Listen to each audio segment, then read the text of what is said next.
Hi అండి, మామిడికాయతో చిటికలో అయిపోయేలాగా పచ్చడిని అయితే కొంచెం డిఫరెంట్గా ఇలా ప్రిపేర్ చేయండి. చాలా టేస్టీగా ఉంటుంది.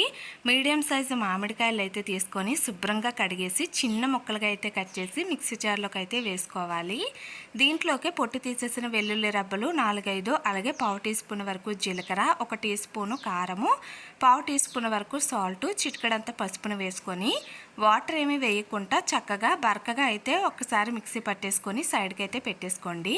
దీనికి పోపు కోసము ఆయిల్ వేడెక్కిన తర్వాత పోపు దినుసులు, అలాగే పొట్టు తీసేసిన వెల్లుల్లి రబ్బలు, కొంచెం జీలకర్ర, కరివేపాకును వేసుకొని మీకు ఇంకా ఇష్టం ఉంటే కొంచెం ఇంగవ కూడా వేసుకోండి. చాలా టేస్టీగా ఉంటుంది.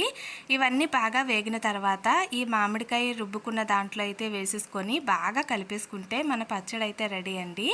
ఇది రైస్తో కానీ ఇడ్లీ, దోశ దేంట్లోకైనా చాలా బాగుంటుంది. ఇలాంటి సింపుల్ వీడియోస్ కోసం మన ఛానల్ అయితే సబ్స్క్రైబ్ చేసి ఫాలో చేయడం మర్చిపోకండి. Thank you.